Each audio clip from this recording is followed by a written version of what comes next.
Assalamualaikum guys, selamat datang di channel Ucis Bo. Oke, di video kali ini kita kedatangan tamu yang spesial ini guys. Jadi tamunya ini adalah seseorang yang dari kecil itu mengalami hal-hal goib. Dimana beliau ini guys, ceritanya nih ya, dari usia SD itu udah pernah melihat sosok makhluk gaib guys, seperti pocong, kuntilanak. So, jadi aku pengen ngajak kalian untuk dengerin cerita horor langsung dari beliau. Oke, kita langsung aja, ini dia.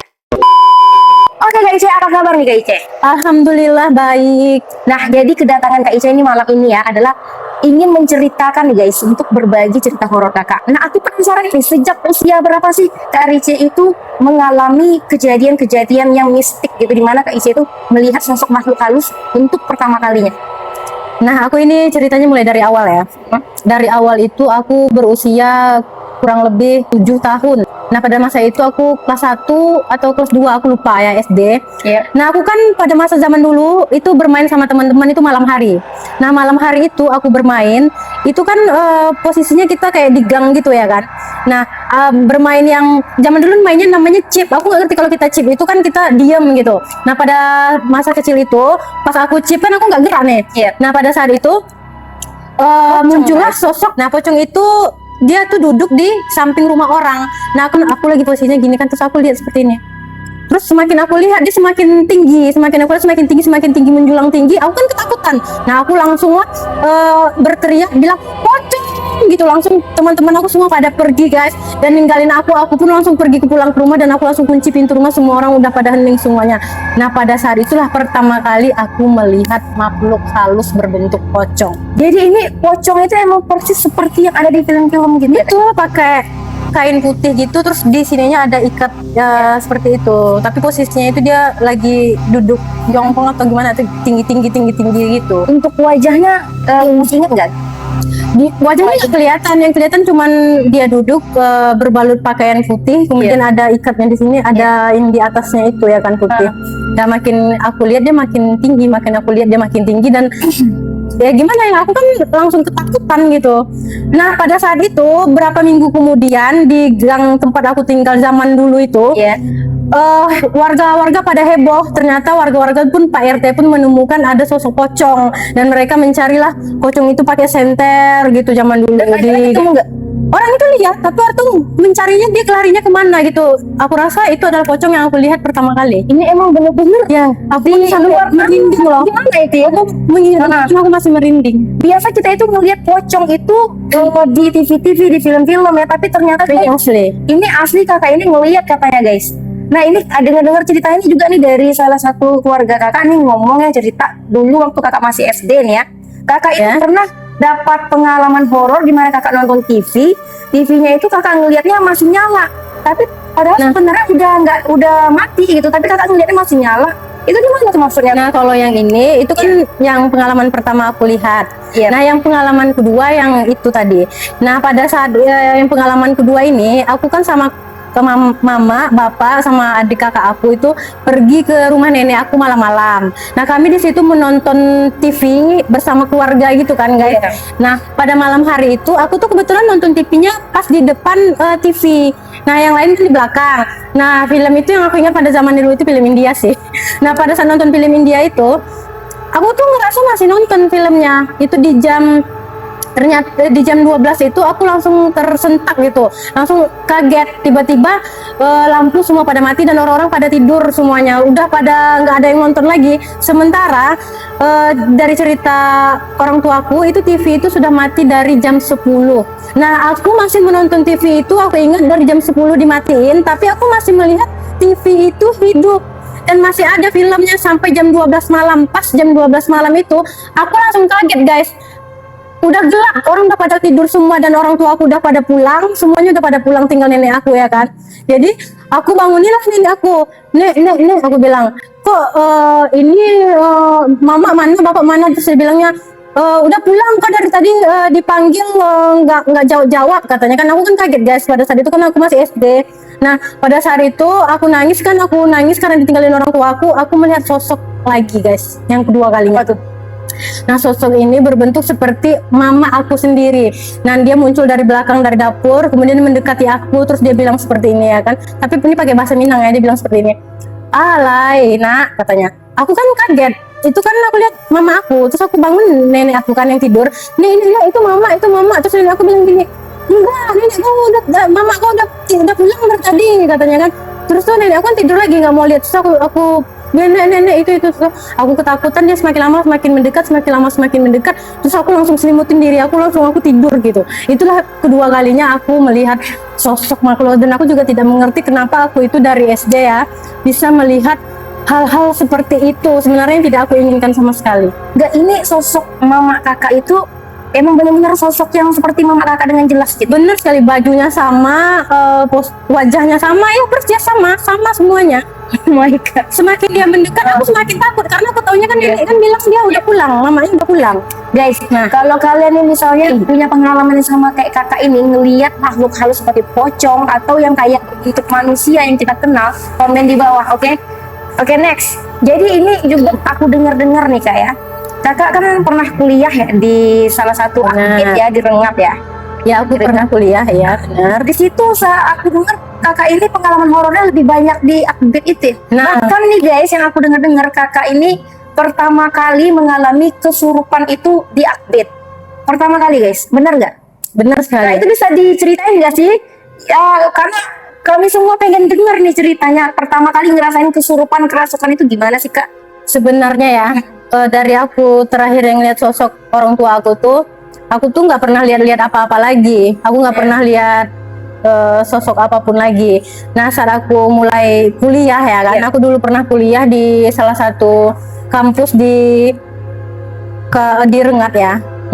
Nah, kampus itu ada asramanya nih guys. Di asrama itulah aku kembali melihat lagi sosok demi sosok yang bermunculan satu persatu. Nah, ternyata kampus itu memang katanya memang agak gimana gitu ya, agak horor ya. Aku kan pertama kali itu aku kejadiannya kan di kampus itu kita tidak boleh mandi di malam Jumat. Nah, larangannya adalah di asrama itu tidak boleh mandi di malam Jumat. Dan aku lupa pada hari itu adalah malam Jumat guys.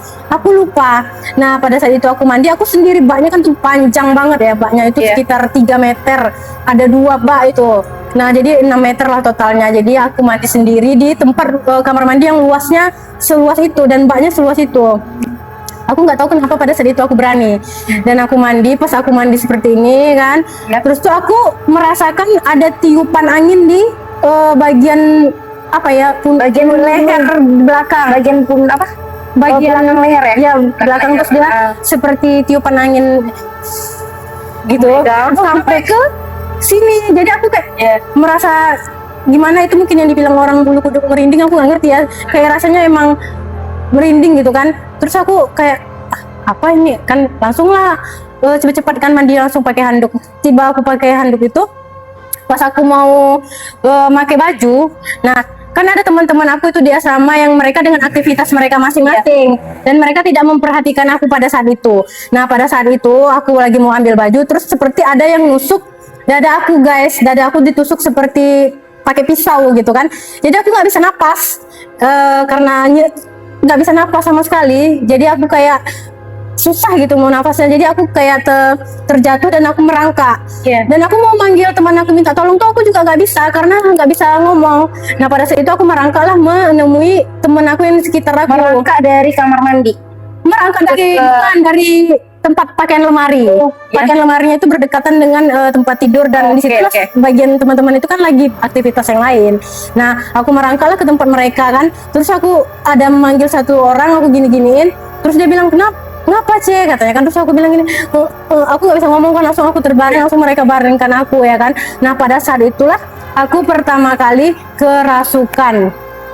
Nah, di situ aku pertama kali kerasukan guys, dan aku nggak sadar sama sekali itu kerasukannya dari malam sampai pagi, sampai aku pagi. Jadi pertama kali kakak itu ngerasain kerasukan itu gimana sih rasanya gitu? Karena kita percaya dan yakin guys ya, di luar sana masih banyak orang yang nggak percaya sama yang namanya kerasukan. Bahkan nih mereka lebih percaya itu ke medis. Mana tahu orang kesurupan itu adalah mereka yang mentalnya gimana gitu, atau yang secara medis lah gitu. Jadi mereka kayak nggak percaya yang namanya dirasukin oleh jin atau gimana. Tapi ini kenyataannya guys, kakak itu pernah mengalaminya guys, dimana jin itu masuk ke dalam tubuh kakak ya.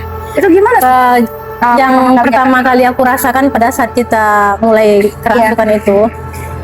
Dari tangan aku nih aku ngerasa seperti ada getaran apa ya? Ya seperti ada sengatan gitu ya. Bukan seperti ada aliran ya. Ada yang menjalar gitu. Tapi seperti dia menjalar dari jari kan menjalar.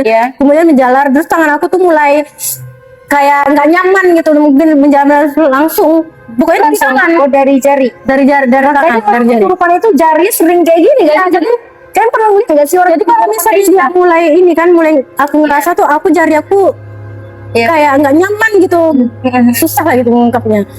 Langsung ke tenggorokan atau apa, aku tuh langsung kayak teriak gitu. Luar biasa banget ya guys ya. Aku nggak tahu juga itu dari mana. Jadi ini ada lagi nih satu cerita horor di asrama kakak ini ya, dimana kakak ini pernah melihat sosok kuntilanak ya. Itu bisa diceritain nggak sih Kak? Sebenarnya panjang ya kalau mau diceritain berapa sosok yang pernah aku lihat, tapi kita bahas pelan-pelan ya. Nah, pada saat kuliah itu yang sosok yang pertama kali aku lihat ya seperti apa? Kuntilanak ya. Dia aku kan hobinya itu waktu kuliah itu belajarnya itu malam hari, guys. Aku belajarnya itu malam hari.